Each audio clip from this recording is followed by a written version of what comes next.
The fluorescent lights above Trauma Bay 3 had been flickering for 6 hours. Every buzz felt like an ice pick driving into my skull, but I didn't have time to care. The gunshot victim on the gurney was coding, his blood pressure dropping faster than I could push fluids. And Dr. Morrison was shouting orders I could barely process through the static filling my head. Maya! Epi now! My hands moved on autopilot, muscle memory compensating for a brain that felt wrapped in cotton. I'd been awake for 37 hours. This was my 4th double shift this week. The hospital was understaffed and I needed the overtime. Needed it like I needed oxygen. My father's hospice bill was 3 months overdue and the collection notices had started arriving in red envelopes. I grabbed the epinephrine, but my vision blurred at the edges. The syringe felt strange in my hand. Too heavy, too far away, Maya. The floor tilted sideways. Or maybe I did. The crash cart's sharp edge caught my hip as I went down, and the last thing I heard was Dr. Morrison screaming my name before everything went black. I woke up to silence. Wrong. Hospital emergency rooms were never silent. There should be monitors beeping, intercoms crackling, the constant shuffle of footsteps and urgent voices. But I heard nothing except my own heartbeat and the soft hum of expensive equipment. My eyes opened slowly. Private room. Dim lighting. Equipment that looked newer than anything in the air, and sitting in the chair beside my bed, watching me with dark eyes that seemed to catalogue every detail of my face, was a man in a suit that probably cost more than my annual salary. He was beautiful in a dangerous way. Sharp cheekbones. Strong jaws shadowed with stubble. Black hair styled back from a face that could have belonged to a Renaissance painting, if Renaissance paintings included men who looked like they knew how to hide bodies. "You're awake," he said, his voice smooth and low. "Good. You've been out for 6 hours." I tried to sit up. Pain lanced through my skull and I collapsed back against pillows that felt like clouds. "Who are you? Where am I?" "St. Catherine's private wing." He leaned forward, elbows on his knees. "And I'm Lorenzo Vitali. Someone who's been very concerned about you, Maya Torres." My heart hammered. "How do you know my name?" "I know quite a bit about you." He pulled out his phone, scrolling with his thumb. 28 years old. AR nurse for 3 years. Medical school dropout due to financial hardship. Currently carrying $87,000 in student loan debt. Father in hospice care at Mercy Heights stage 4 pancreatic cancer. Rent is $1,200 a month for an apartment in South Brooklyn where the heat hasn't worked since November. You skip lunch 4 days a week, work an average of 80 hours, and haven't had a full night's sleep in approximately 6 months. Ice flooded my veins. That's insane. "You're insane. I'm calling security." "With what phone?" He gestured to my empty hands. "And to tell them what?" "That the man who anonymously paid your hospital bill is sitting here making sure you're okay." I stared at him. "You paid ... Every cent. The collapse, the tests, this room. All of it." He stood, and I realized he was tall, powerfully built under that expensive suit. He moved to the window, looking out at the city lights. "You fainted from exhaustion and dehydration while treating a trauma patient. Do you understand how close you came to dying, Maya? Your body was shutting down. I'm fine. I just need to get back to work. You're killing yourself." He turned, and something in his expression made my breath catch. Pain. Real, raw pain. The same way my mother did. Same job, same sacrifice, same stubborn refusal to accept help. His jaw tightened. "She collapsed during a shift when I was 17. Cardiac arrest. She died before they could save her." The silence stretched between us, heavy with a grief I recognized. I knew that kind of loss. Carried my own version of it. "I'm sorry," I whispered. "Don't be sorry." He crossed back to my bedside, reaching into his jacket. He pulled out a card-heavy stock, just a phone number embossed in black. "Be smart instead." He placed it on the table beside me. "When you're ready to stop drowning," Lorenzo said quietly, "call me. I'll throw you a rope." Then he walked to the door. "Wait." I struggled to sit up. "Why? Why do you care? You don't even know me. Lorenzo paused, his hand on the doorframe. He looked back over his shoulder, and his dark eyes held something that looked like obsession. Not yet, he said. But I'm going to. The door closed behind him with a soft click. I was alone with the monitor's steady beep and a business card that felt like a grenade with the pin pulled. My phone apparently returned to me, buzzed on the side table. A text from an unknown number. Your hospital bill is marked paid in full. Sleep well, Maya. You're safe now. I looked at the card. Then at my phone. Then at the door where a dangerous stranger had just walked out of my life. Or maybe into it. I discharged myself the next morning against medical advice. The nurses tried to stop me, but I'd been on the other side of that conversation enough times to know the magic words. I understand the risks and accept full responsibility. What?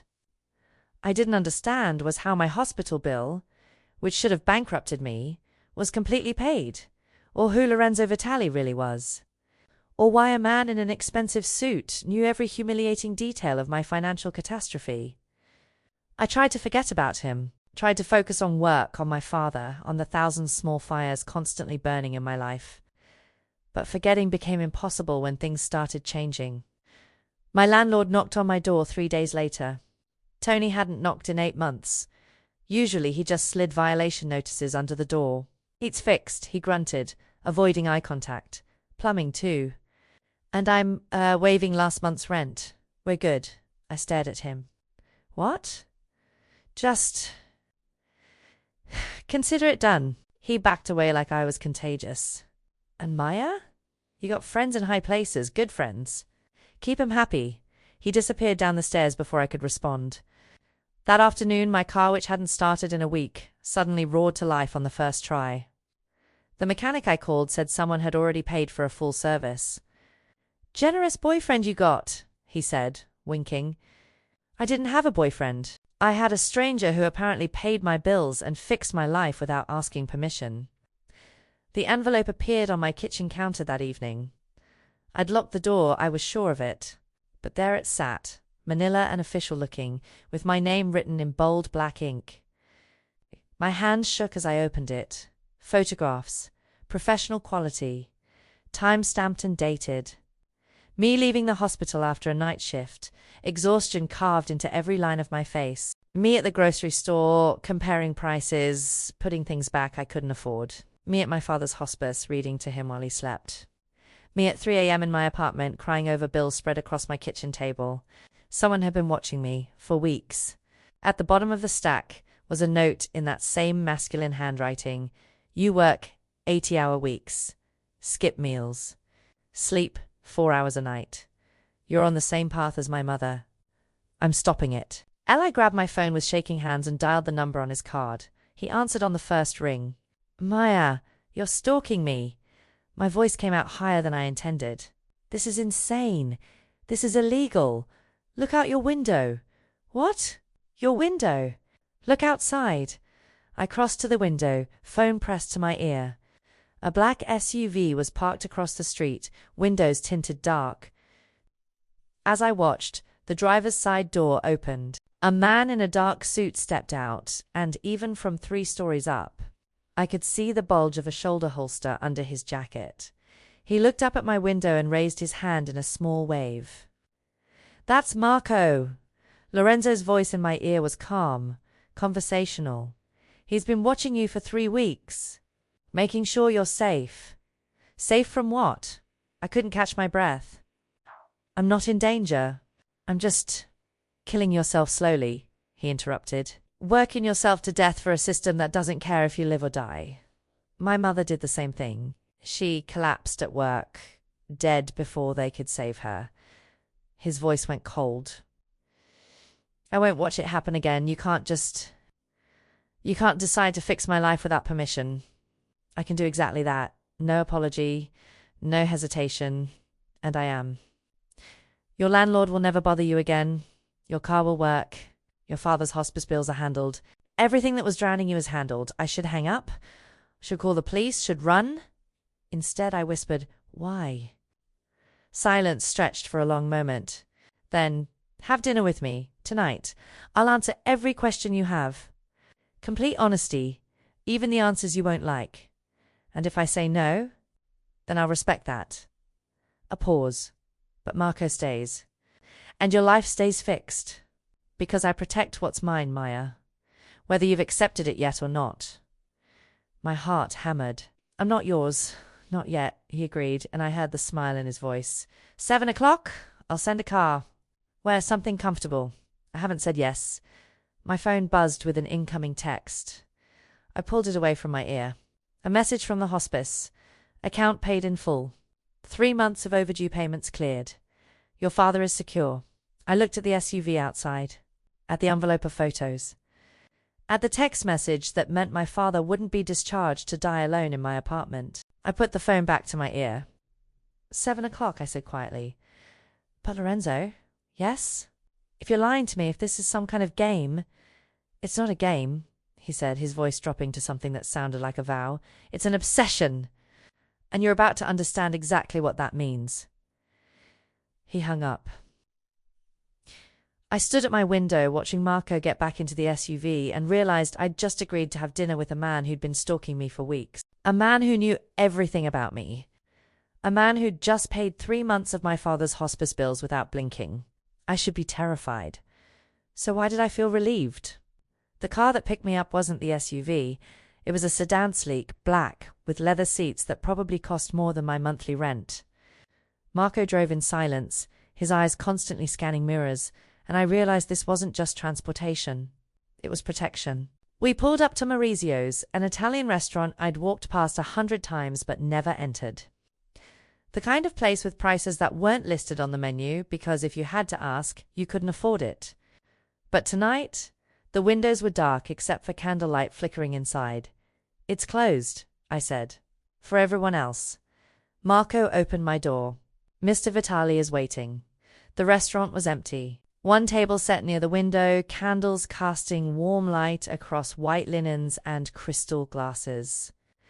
And sitting there, watching me enter, like he'd been waiting his entire life, was Lorenzo. He stood as I approached. He'd traded the business suit for dark slacks and a white shirt, sleeves rolled to his elbows. It should have looked casual. Instead, it looked predatory, like a wolf pretending to be domesticated. You came, he said, pulling out my chair. You paid my father's hospice bills. I sat, hyper-aware of how close he was. Felt rude to decline. His lips curved. Honesty. Good. We'll need that tonight. Wine appeared, poured by a server who vanished immediately. The label was Italian, the vintage probably older than me. I took a sip to steady my nerves and tasted money. Ask me anything, Lorenzo said, his dark eyes locked on mine. That was the deal. Complete honesty. Who are you? Really, my father was Giovanni Vitali. Import-export business. He said it like everyone should know the name. When he died, I inherited everything. The legitimate operations and the ... less legitimate ones. You're a criminal. I'm a businessman who operates in grey areas. He didn't flinch. I facilitate transactions, move merchandise, protect certain interests. Sometimes that involves breaking laws designed to protect systems, not people. I should have left, should have walked out. Instead, I leaned forward. And your mother? His expression shuddered. Pain flickered across his features. Raw and real. Elena Vitalu. Cardiac nurse at County General for 20 years. She worked doubles, took extra shifts, sacrificed everything to give me opportunities my father's money couldn't buy. Clean opportunities. He reached for his wine, and I saw his hand tremble slightly. I was 17 when she collapsed during a shift. Cardiac arrest. They did everything, the same doctors she'd worked beside for years, but she was already gone. His jaw tightened. She died in the same hospital where she'd saved hundreds of lives. And I couldn't save her. The grief in his voice made my chest ache. I knew that feeling. The helplessness of watching someone you love slip away. I'm sorry, I whispered. I inherited my father's empire 2 years later. Lorenzo's eyes met mine. Spent the next decade building it into something that generates more money than I could spend in 5 lifetimes. And every dollar feels meaningless because I couldn't save the one person who mattered. So, I'm what? Your redemption arc? Your therapy project? No. He reached across the table, his hand covering mine. His palm was warm, calloused despite the expensive clothes. You're the woman who's killing herself the same way my mother did, working endless hours for poverty wages. Sacrificing your health, your future, your life for a system that will replace you the day after you collapse. That's not, it is exactly that. His fingers tightened. I've been watching you for 3 weeks, Maya. I've seen you cry over bills. Seen you skip meals so you can afford your father's medication. Seen you work until you literally faint from exhaustion. And I can't, his voice cracked. I won't watch another good woman destroy herself when I have the power to stop it. You can't just save people without their permission. Watch me. His thumb traced circles on my wrist. I'm going to take care of everything. Your debts. Your father, your apartment. Your future. Everything that's drowning you. And in return, his eyes burned into mine. I want you in my life, not as payment, as choice. I want to save you, Maya, and then, if you'll let me, I want you to be mine. The words should have terrified me. Instead, heat pooled in my stomach. That's insane, I managed. Yes, he smiled, dangerous and beautiful. But you're considering it anyway. Because you're exhausted. Because you're drowning. Because for the first time in years someone sees you. Really sees you. He wasn't wrong. His phone shattered the moment, buzzing violently against the table. Lorenzo's expression darkened as he read the screen. What is it? My heart hammered. He looked up and I saw fear in his eyes. Real fear. Your father's hospice, he said quietly. There's been an incident.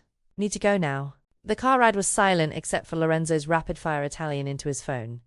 Marco drove like the laws of physics were suggestions, weaving through traffic with precision that should have terrified me. Instead, I was numb. My father had already survived longer than the doctors predicted. Every day was borrowed time. We pulled up to Mercy Heights Hospice with tires screaming. Lorenzo was out before the car stopped, his hand finding mine, pulling me through the doors like he owned the building. Maybe he did. The way staff scattered and the administrator materialized instantly suggested money had already changed hands here. Mr. Torres, the administrator said, her voice carefully professional. He had a stroke approximately 30 minutes ago. We've stabilized him, but he needs intensive care. We're not equipped. Transfer him. Lorenzo's voice cut through her explanation like a blade. Best facility in the city. I want specialists. Round-the-clock care. Whatever he needs. Mr. Vitali, the cost for that level of care, bill me directly. He pulled a card from his wallet. Authorization for any and all treatment.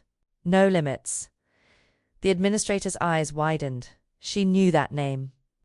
Everyone seemed to know that name.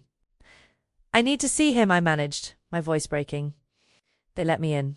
My father looked so small in that bed, oxygen mask covering his face. Monitors beeping steadily. His eyes were closed, but when I took his hand, his fingers twitched against mine.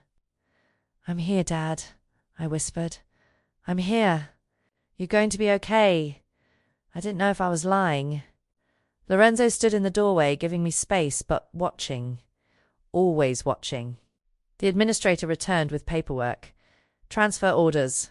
Treatment authorization. Financial guarantees.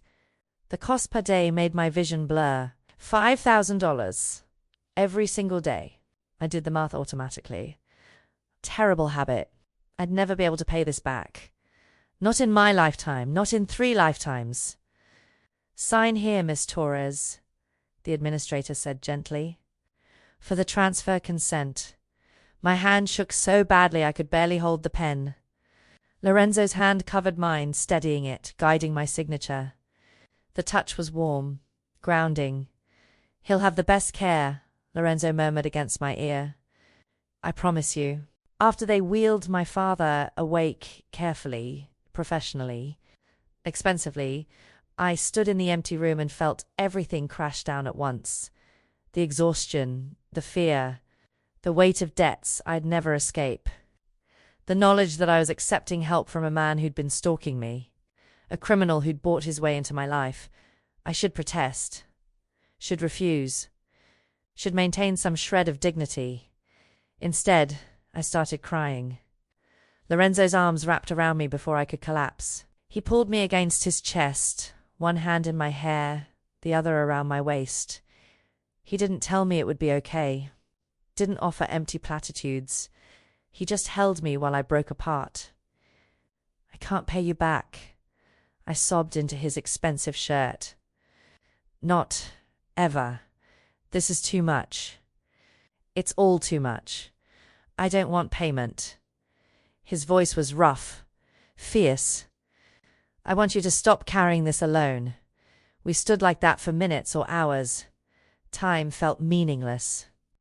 Finally, I pulled back enough to look at him. His dark eyes were intense, burning with something that looked like possession. "Why are you doing this?" I whispered. "Because I'm going to take care of you." He backed me gently against the wall, not threatening, just present, undeniable. "I'm going to take care of your father. I'm going to pay your debts and fix your life and give you every single thing you've been sacrificing for. I don't understand." "You don't have to understand." His hands framed my face, thumbs brushing away tears. "You just have to let me fight me if you need to. Be angry, scream, resist. But I'm not going anywhere, Maya. I'm keeping you. Something in me broke, or maybe it finally healed. I was so tired of fighting alone." "Okay," I breathed. His eyes flared. "Okay? Help me." The words came out broken. "Please. I can't do this anymore." Lorenzo's forehead touched mine, and I felt him exhale shakily, like he'd been holding his breath for weeks. "Thank you," he whispered. The moment shattered when Marco appeared in the doorway, his expression grim. He spoke rapid Italian, low, urgent. Lorenzo's entire body tensed. "What?" I asked. "What's wrong?" Lorenzo pulled back, his jaw tight. "Your ex-boyfriend, Derek Chun, he's been making calls, asking about you, about your father, about your schedule." His eyes went cold. "He called the hospice today, 30 minutes before your father's stroke." My blood went ice. I think he's desperate. And desperate men do stupid things." Lorenzo's hands settled possessively on my lower back. "I'm putting security on you. Full time. Marco will be with you everywhere. That's extreme, non-negotiable." His voice left no room for argument. "Derek doesn't get near you. Ever. Understand?" I should have argued. Should have insisted on independence. Instead, I looked at Marco's professional stance, at Lorenzo's protective fury, and felt that dangerous relief again. "Okay," I whispered. Lorenzo's expression softened slightly. He kissed my forehead, tender despite the violence simmering underneath. "You're mine now," he murmured against my skin. "And I protect what's mine." Having a bodyguard was like having a 6'3" Italian shadow who never slept. Marco was everywhere. Outside my apartment when I left for work. In the hospital parking lot when I arrived. In the cafeteria during my lunch break, though he pretended to be just another visitor. He was professional, silent, and absolutely terrifying to everyone except me. My coworkers noticed immediately. Jennifer cornered me by the nurse's station on day 3. "Is that guy following you? Should we call security? He's a friend." The lie tasted wrong. Just being protective. Protective? She lowered her voice. "He looks like he kills people for a living." She wasn't wrong. My supervisor pulled me aside that afternoon. "Maya, is everything okay? Should we be worried about your safety?" How could I explain that a mafia boss had decided I was worth protecting? That I was living under surveillance because my ex-boyfriend might be dangerous? That I'd accepted help from a criminal because I was too exhausted to keep drowning alone? "Everything's fine," I said. "I promise." But everything wasn't fine. Derek wouldn't stop calling. My phone buzzed constantly. Texts that started apologetic and turned demanding. Voicemails that ranged from sweet to threatening. He needed to see me, needed to talk. Needed money? Just a loan, just to get back on his feet. He'd heard about my new boyfriend and wanted to meet him, make sure I was safe. The irony would have been funny if it wasn't terrifying. I blocked his number. He called from different phones. I changed mine. He found it within 24 hours. He's escalating, Lorenzo said during one of our nightly calls because we talked every night now. His voice, the last thing I heard before sleep. Marco says he's been driving past your apartment, asking your neighbors questions. He's just desperate. He wouldn't actually. Men do terrible things when they're desperate. Lorenzo's voice went cold. Especially to women they think they own. You're not taking this seriously enough. Maybe he was right. The parking garage incident proved it. I was leaving a late shift, exhausted as always, my mind on my father's latest test results. The transplant facility Lorenzo had moved him to was working miracles, but recovery was slow. I was halfway to my car when I heard footsteps behind me. Too fast. Too close. Maya. Finally. I spun. Derek stood there and my heart stopped. He looked terrible, thinner, eyes wild, clothes wrinkled. Nothing like the man I dated 2 years ago. Derek, you can't be here. I've been trying to reach you for weeks. He moved closer and I backed against my car. You changed your number, blocked me. What the hell, Maya? We broke up. You need to move on, move on. He laughed, bitter and sharp. While you're dating some rich asshole, living the good life. I need help, Maya. I need money. Just 10,000. I know your new boyfriend has it. I don't have. His hand shot out, grabbing my arm. Hard enough to hurt. Don't lie to me. I know about him. Lorenzo Vitali. Do you have any idea who he is? What he does? Let go of me. My voice shook. Not until you help me. You owe me, Maya. We were together. That means something. Marco appeared like a ghost. 1 second Derek was gripping my arm. The next he was on the ground. Marco's knee on his back. Derek's face pressed against concrete. Miss Torres. Marco's voice was calm, professional. Are you hurt? I'm fine. My whole body trembled. Marco pulled out his phone, speaking Italian. Then he switched to English, his eyes never leaving Derek. Mr. Vitali will speak with you now. Derek struggled. Get off me! This is assault! I'll call the cops, please do! Marco's smile was cold. I'm sure they'd be interested in your outstanding warrants. A car pulled into the garage. Lorenzo's sedan. He emerged, and even from 20 feet away I saw the fury in his eyes. He crossed to us in measured steps, crouching beside Derek with the casual grace of a predator examining prey. Derek Chun. Lorenzo's voice was conversational, almost friendly. We need to talk about boundaries. Look, man, I just wanted to talk to my ex. She's not your ex. She's under my protection. Lorenzo's expression didn't change, but something in his tone made Derek go pale. That means you don't call, don't text, don't breathe in her direction. Understand? You can't tell me what to do. I have rights. Lorenzo smiled. It didn't reach his eyes. I'm going to make you disappear for a while. Nice facility upstate. 30 days. Clean clothes. Decent food. Therapy. You'll thank me later. That's kidnapping. That's salvation. Lorenzo stood, nodding to Marco. Take him. 2 more men emerged from the shadows. Where had they been hiding? And hauled Derek to his feet. He struggled, shouting threats and curses, but they dragged him toward a waiting van like he weighed nothing. Lorenzo turned to me. Are you hurt? Did he touch you? My arm. I rubbed the spot where Derek had grabbed me. But I'm okay. His jaw tightened. He took my arm gently, pushing up my sleeve. Fingerprint bruises were already forming. Something murderous flashed across Lorenzo's face. He's going to rehab, Lorenzo said quietly. 30 days minimum. And when he gets out, he'll understand that this city isn't safe for him anymore. He'll leave. Start over somewhere far from you. I should have been horrified. Should have protested the kidnapping, the threats, the casual violence. Instead, All I felt was relief. "Thank you," I whispered.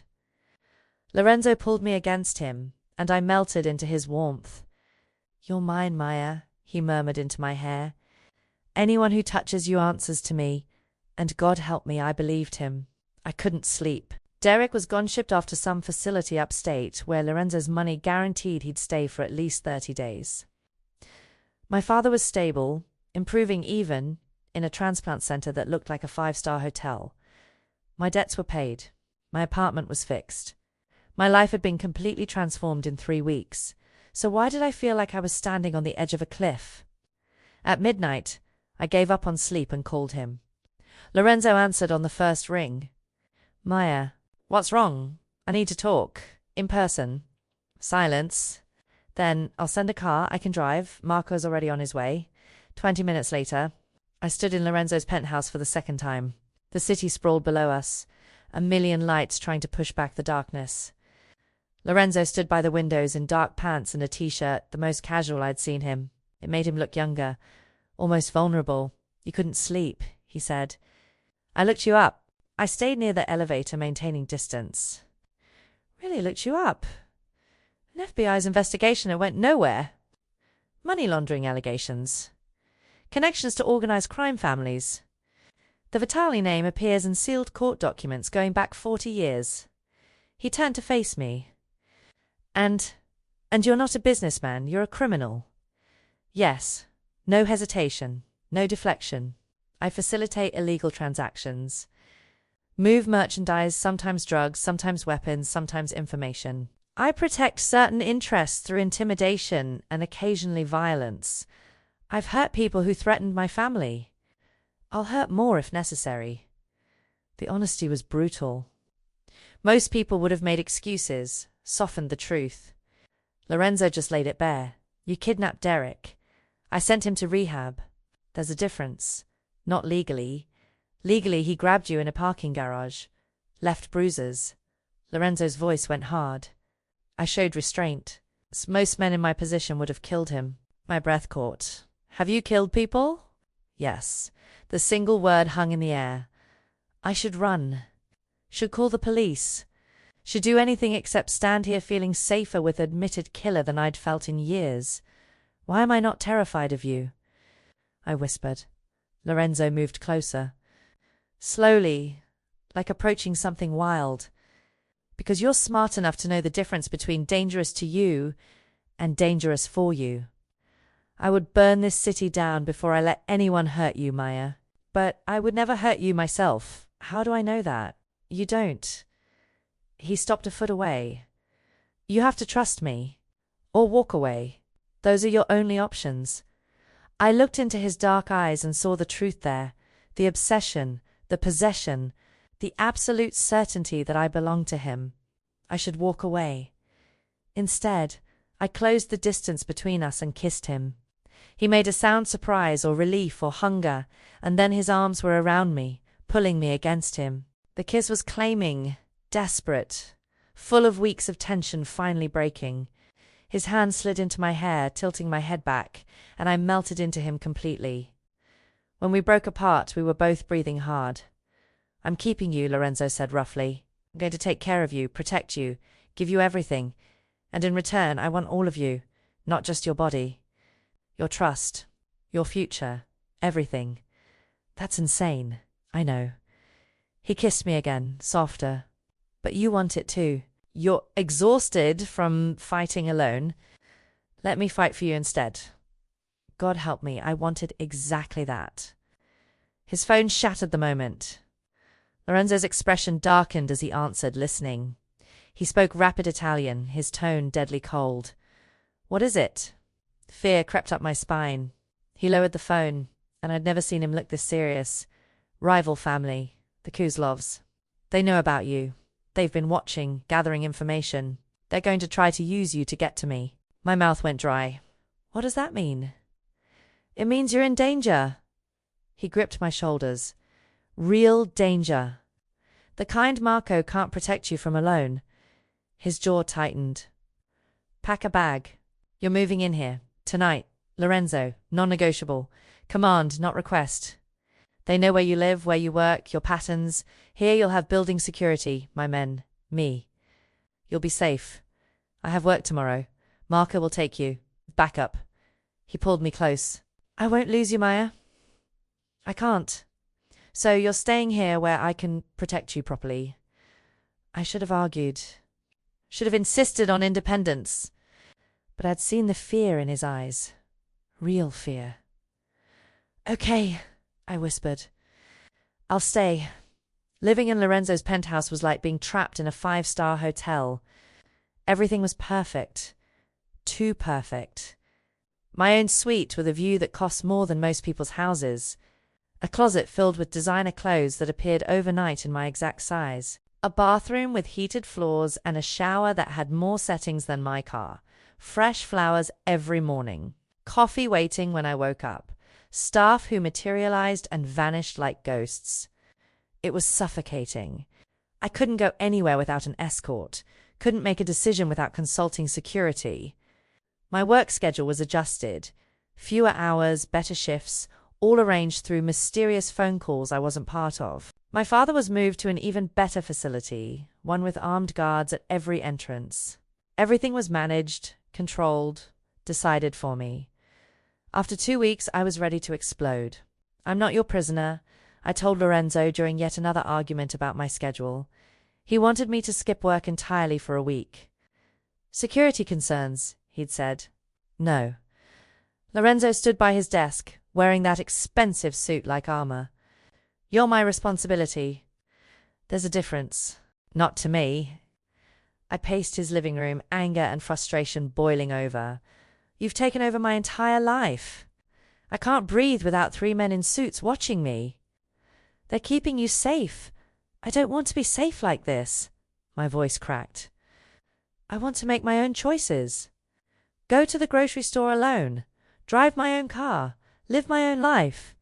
His jaw tightened. You had your own life. It was killing you. At least it was mine. We stared at each other across the room, and I saw something flash in his eyes. Hurt, maybe. Or fear. I can't lose you, he said quietly. Don't you understand? The Kuzlovs are looking for weakness. You're my weakness. If something happened to you, nothing will happen. You don't know that. He crossed to me, his hands gripping my shoulders. You don't know what these people are capable of. What they'll do to send a message. I pulled away. I can't live like this. In a golden cage, with you controlling everything. Then what do you want? I want you to trust me. To let me make my own decisions. To stop treating me like I'm made of glass. Lorenzo's phone rang. He ignored it. It rang again and again. Finally he answered, his eyes never leaving mine. He listened, and I watched his face go pale. When? His voice was deadly calm. How close? He lowered the phone slowly. What?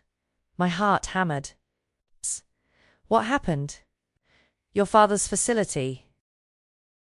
Someone took a shot at it. His hands shook slightly. Sniper. Missed him by 5 feet. Hit the window of his room, the world tilted. Is he? He's fine. Already moved to a secure location. Lorenzo pulled me against him. But Maya, do you understand now? This is why I need you here. Why I need to know where you are every second. They're escalating. They're willing to target your father to hurt me. I couldn't breathe. My father. They'd shot at my father. This is my fault. Lorenzo's voice was raw. You're in danger because of me. Because I decided to protect you. To claim you. The Kozlovs see you as my weakness, and they're going to exploit it. Stop. I pulled back to look at him. This isn't your fault. They're the ones who... I should let you go. He wasn't looking at me. Should send you away somewhere safe. Far from me in this life. No. The word came out fierce. You don't get to make that choice for me either. Maya, they shot at my father because of you. Because of us. Running won't change that. I gripped his face, forcing him to meet my eyes. If I leave now, I'm still a target. But I'm a target without you protecting me. Is that what you want? Something desperate flashed across his features. I want you safe. Then keep me safe. Here, with you. I kissed him hard. But Lorenzo, you have to let me breathe. Trust me to be smart. Let me have some control over my own life. He pulled me closer, his forehead against mine. I'll try, but if they come for you, they won't get close. I believed it now. Believed in his protection, his resources, his absolute determination, because you won't let them. His phone rang again. This time when he answered, his voice was pure ice. Gather everyone, he said in English, for my benefit. Every family, every alliance we have. The Koslovs just declared war. His eyes met mine, dark with promise and threat. And I'm going to show them what happens when you threaten what's mine. He hung up, and I saw the transformation. The man who held me gently became someone else entirely. Someone dangerous. Someone capable of terrible things. What are you going to do? I whispered. Lorenzo's smile was cold. Whatever I have to. They wanted my attention. Now they have all of it. Lorenzo went to war, and I saw glimpses of a world I'd only imagined in nightmares. Men in dark suits came and went at all hours. Conversations in Italian and Russian echoed through the penthouse. Phones rang constantly. Lorenzo barely slept, his eyes shadowed, jaw tight with tension I'd never seen before. He tried to keep me separate from it. Kept me in my suite, or sent me to visit my father under heavy guard. But I wasn't blind.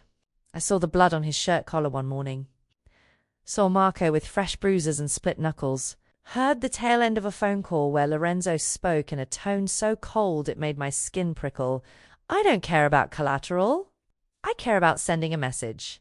3 days into whatever this was, I finally demanded answers. How many? I asked when he came to bed at 4 a.m., exhausted and tense. Lorenzo looked at me in the darkness. How many what? People. How many people have died because of me? He was silent for a long moment. Then, 4 of theirs, 2 of mine, 6 lives, gone, because a mafia boss had decided to protect a nurse. This has to stop, I whispered. It ends when they understand you're untouchable. No apology, no regret, just cold fact. I couldn't sleep after that. Couldn't stop thinking about families getting phone calls, funerals being planned, lives destroyed. All because Lorenzo Vitali had decided I was worth protecting. The next morning I made a choice. Lorenzo was in his office with 6 dangerous-looking men speaking rapid Italian over blueprints spread across his desk. Marco tried to stop me at the door. Miss Torres, Mr. Vitali is in a meeting. I pushed past him and walked in. Every head turned. Conversations died. 6 pairs of eyes assessed me, some curious, some hostile, all calculating what my presence meant. Lorenzo stood slowly. Maya, this isn't... I'm a nurse, I said, loud enough for everyone to hear. I save lives. That's what I do. What I've always done.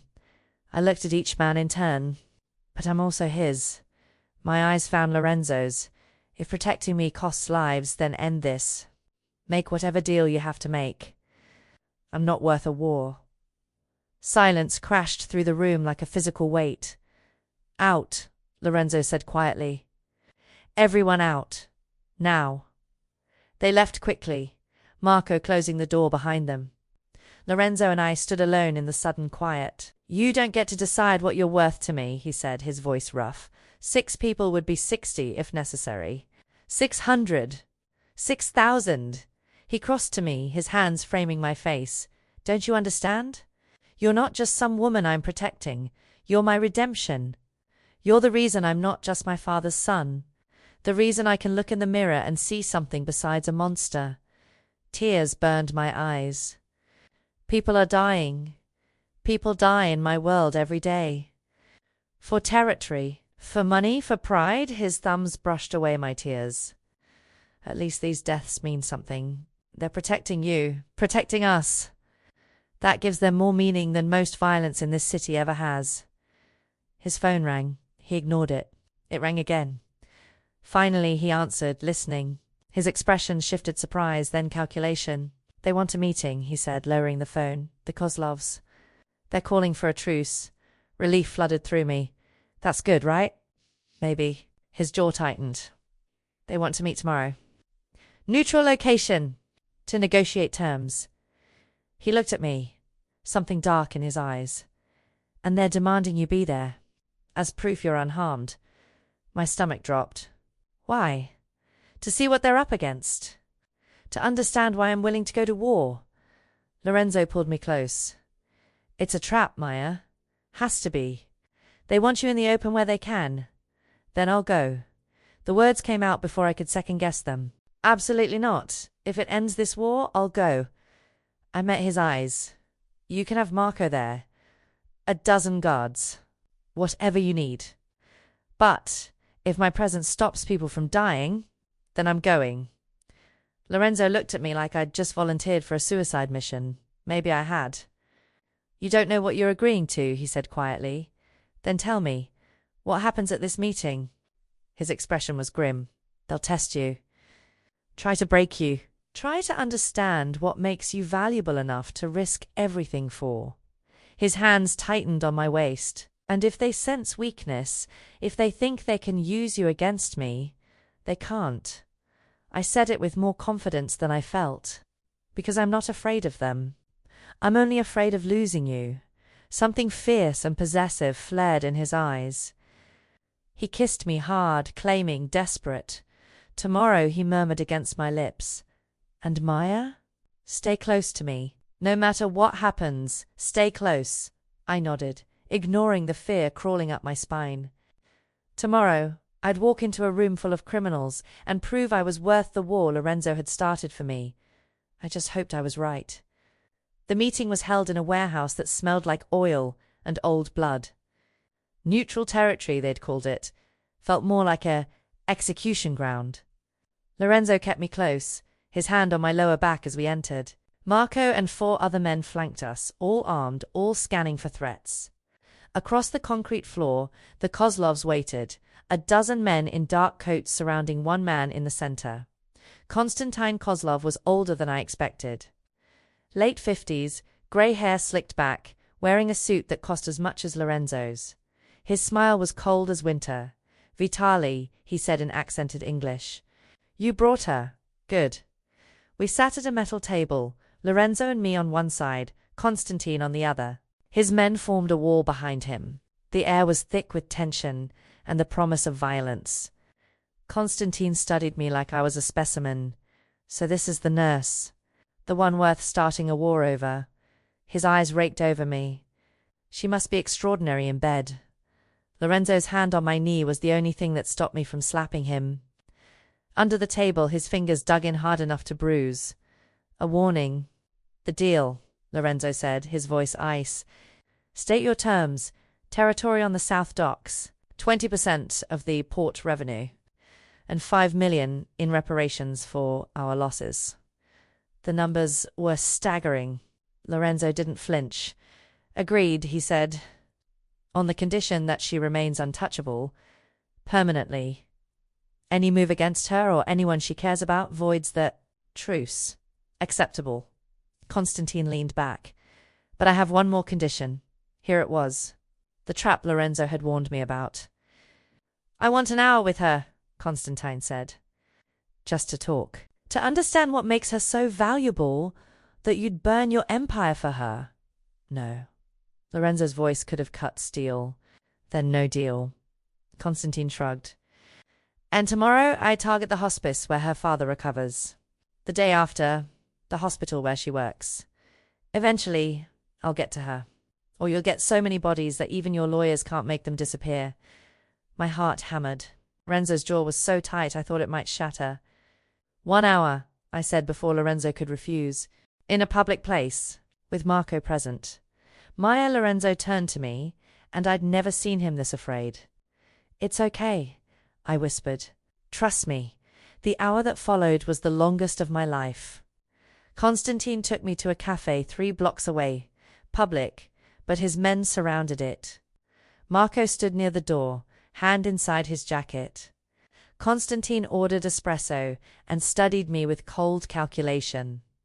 You don't belong in his world, he said conversationally. You're soft. Weak.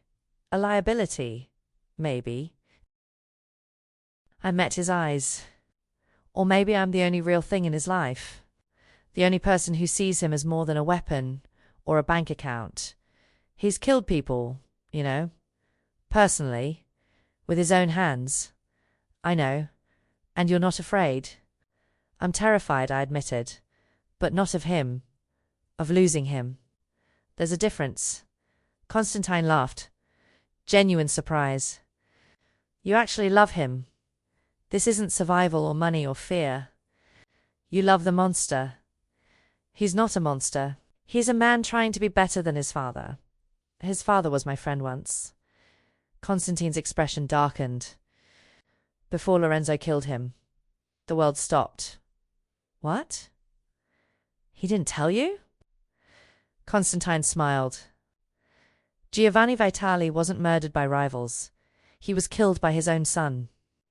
Lorenzo put a bullet in his father's head and took the empire. That's who you're protecting. That's who you love. I couldn't breathe. Couldn't think. The hour's up, Marco said from the doorway, his voice tight. Constantine stood, dropping money on the table. Enjoy your nurse, Vitali, he called toward the door where Lorenzo had just appeared, his face pale with rage and fear. But remember, soft things break easily in our world. Just like your mother broke. Just like she break eventually. He walked past Lorenzo, pausing. The truce holds, but watch your back. Wars end, grudges don't. Then he was gone, leaving me sitting there with Lorenzo's secret bleeding between us. Lorenzo crossed to me slowly. Maya, did you kill your father? My voice shook. His silence was answer enough. We need to go, he said quietly. We'll talk at home. But as Marco escorted us to the car, I couldn't stop hearing Constantine's words. Just like she'll break eventually. Maybe he was right. The car ride back was silent. Lorenzo sat rigid beside me, staring out the window like he was waiting for a verdict. Marco drove, his eyes flicking to the rearview mirror every few seconds. Inside the penthouse, I finally turned to him. Tell me, I said, everything. The truth. Lorenzo poured himself whiskey with shaking hands. My father was a monster, beat my mother regularly, controlled every aspect of her life. She couldn't leave. He would have killed her. Killed me. He downed the whiskey. When she died, something in me broke. I was 19. He was grooming me to be exactly like him. Cruel. Brutal. Empty. He poured another glass but didn't drink it. So I killed him. Made it look like a rival hit. Took over the empire and swore I'd be different. Better. His eyes met mine. But maybe Constantine is right. Maybe I'm just another monster pretending to be human. I crossed to him slowly. You saved me. Protected my father. Gave me back my life. I obsessed over you. Stalked you. Controlled you. You saw me when I was invisible. I took the glass from his hand. You did what my own family couldn't do, made sure I'd survive. Yes, you're possessive and controlling and probably a dozen kinds of wrong for me. I cupped his face.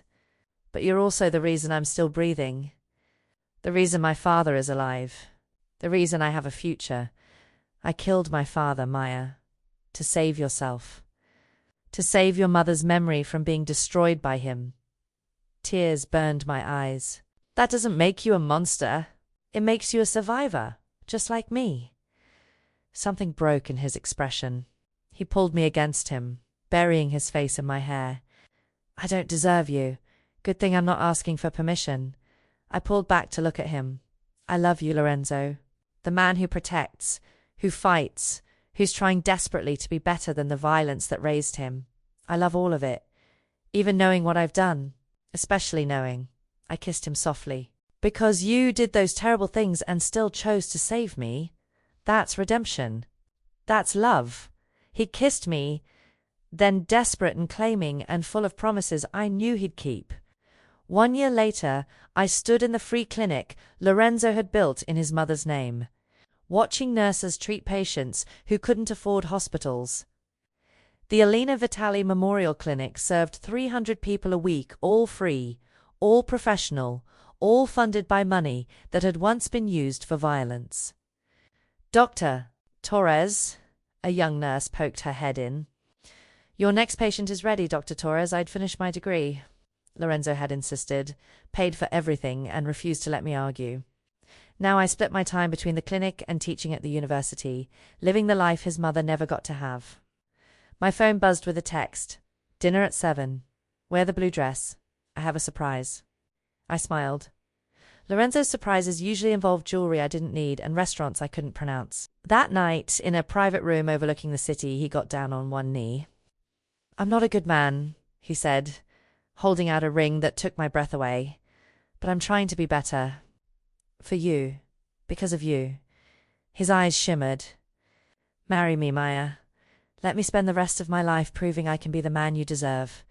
Yes, I whispered, tears streaming. 2 years later, I stood in our home, not the penthouse, but a house with a yard where our daughter could play, watching Lorenzo cradle our 2-month-old son, Antonio. Named for the grandfather he'd never meet, carrying a legacy being rewritten with every gentle touch. He looks like you, I said softly. He'll be better than me. Lorenzo's voice was fierce with promise. He'll grow up knowing love, not fear. Knowing his mother is valued, not destroyed. Knowing he can choose who to be. I crossed to them, wrapping my arms around my family. Your mother would be proud. She would have loved you. He kissed my forehead, then Antonio's. Would have loved that I finally learned what she tried to teach me, that saving one life can save your own soul. Outside, the city hummed with its usual chaos. Inside, we'd built something impossible. A family born from obsession, forged through violence, and redeemed by love. Lorenzo had been obsessed with saving me because he couldn't save his mother. But the truth was simpler, more profound. We'd saved each other, and that made all the difference.